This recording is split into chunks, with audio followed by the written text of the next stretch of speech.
धर्मस्य ग्लानिर्भवति भारत अभ्युत्थानाम धर्मस्य तदात्मानं सृजाम्यहम् परित्राणाय साधूनां विनाशाय च दुष्कृतां धर्म संस्थापनार्थाय संभवामि युगे युगे संभवामि युगे युगे संभवामि युगे युगे.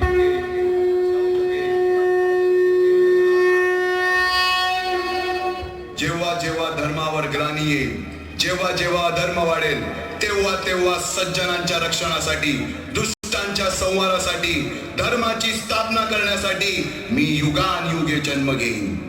अशीच काहीशी परिस्थिती जेव्हा या महाराष्ट्रात निर्माण झाली, 1-2 वर्ष 350 वर्ष हा महाराष्ट्र अंधारात होता. आणि हाच अंधकार दूर करण्यासाठी एका युगपुरुषाने जन्म घेतला. याच युगपुरुषाच्या पराक्रमाची, सामर्थ्याची आणि स्वराज्य स्थापनेची लहानशी गाथा आपल्या समोर सादर करीत आहे.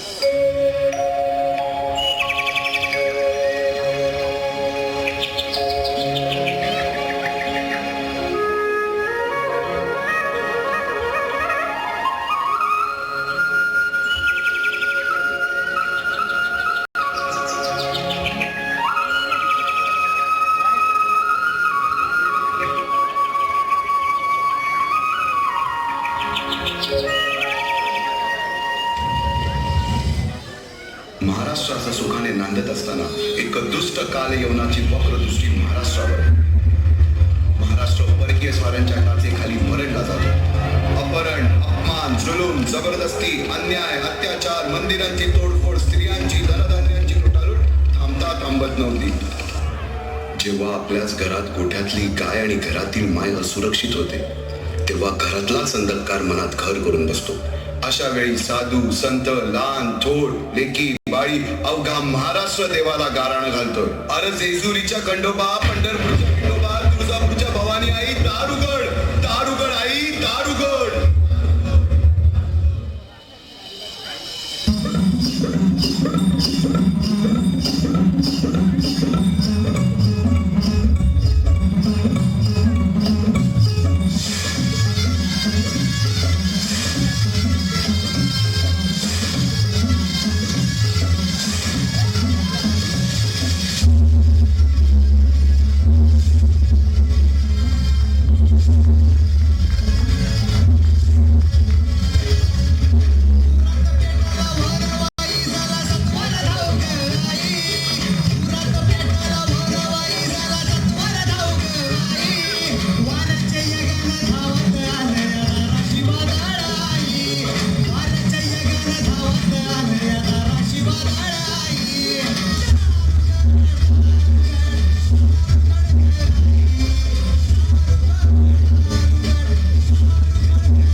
सरते शेवटी देवानं गाराणं ऐकलंच.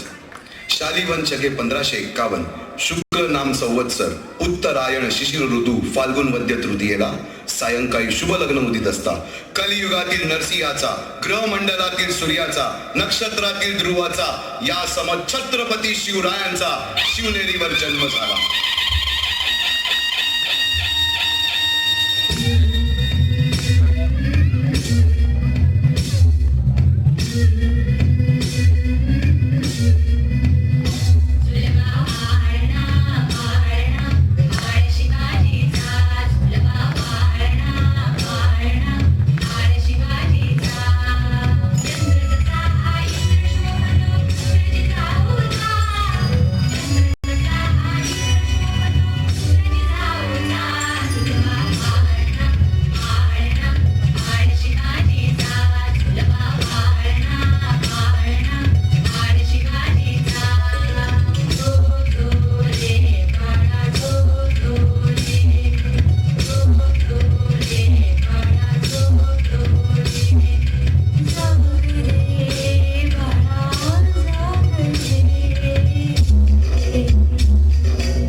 शिवबांना मासात जिजाऊने रामायण महाभारतासारख्या गोष्टी सांगायला सुरुवात, ज्यामधून धर्म अधर्म सत्य असत्य न्याय अन्याय यातील फरक शिवबांना समजू लागला.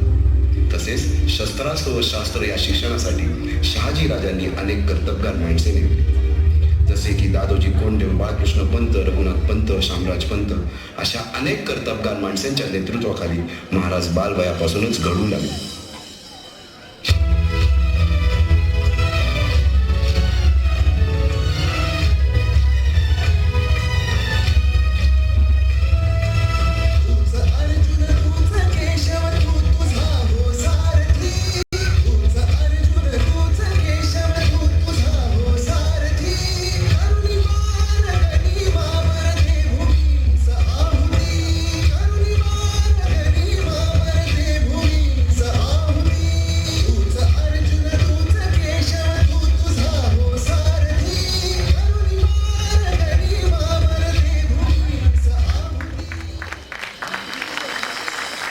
नेतृत्व कधीच साम्राज्य उभे करू शकत नाही.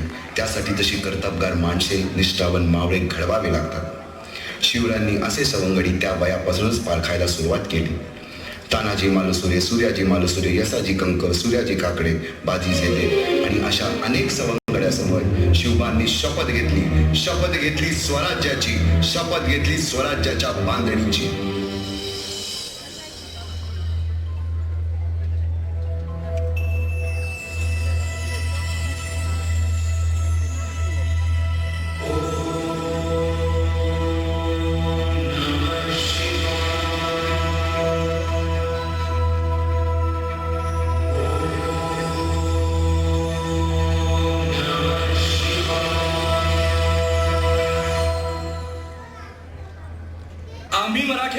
आम्ही मराठे यवनांची पीडा नष्ट करण्यासाठी हिंदवी स्वराज्य स्थापन करीत आहोत. यवनांची पीडा नष्ट करण्यासाठी हिंदवी स्वराज्य स्थापन करीत आहोत. राष्ट्रभावनेने संघटन करून देशावरील परकीयांचे आक्रमण नष्ट करीत आहोत. देशावरील परकीयांचे आक्रमण नष्ट करीत आहोत. स्वकीय व परकीय शत्रूंचे उच्चाटन करण्यासाठी उच्चाटन करण्यासाठी स्वराज्य स्थापन करीत आहोत. यात तू आम्हास यश द्यावे. हे राज्य व्हावे ही तर श्रींची इच्छा. रायरेश्वरासमोर शपथ घेतली आणि स्वराज्याची गोडदोड सुरू झाली. तोरणा किल्ला घेऊन स्वराज्याचे तोरण बांधले. पुढे मुरुंब देवाचा डोंगर, कुवारी गड, सुभान मंगल, कोंढाणा, शिरवळचा किल्ला, पुरंदर आणि 12 मावळ स्वतंत्र झाला. पुढे राजांनी पराक्रमाने जावळी देखील घेतली. परंतु त्यानंतर स्वराज्यावर ओढवले भले मोठे संकट. ते संकट म्हणजे अफजल खान.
निजाम, तिकडे मुघल, पलीकडे इंग्रज, जो तो हेच बोलू लागला.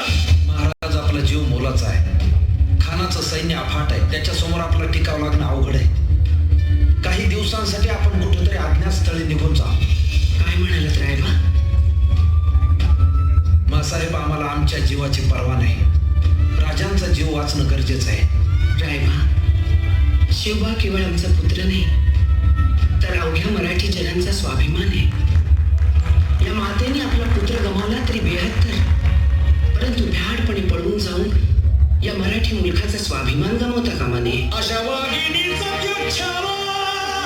बाळासाहेब आपला पुत्र आणि मराठी मुलकाचा स्वाभिमान विजयी टिळा लावूनच परत अशा वाघिणीचा त्यो छावा. तथास्तु.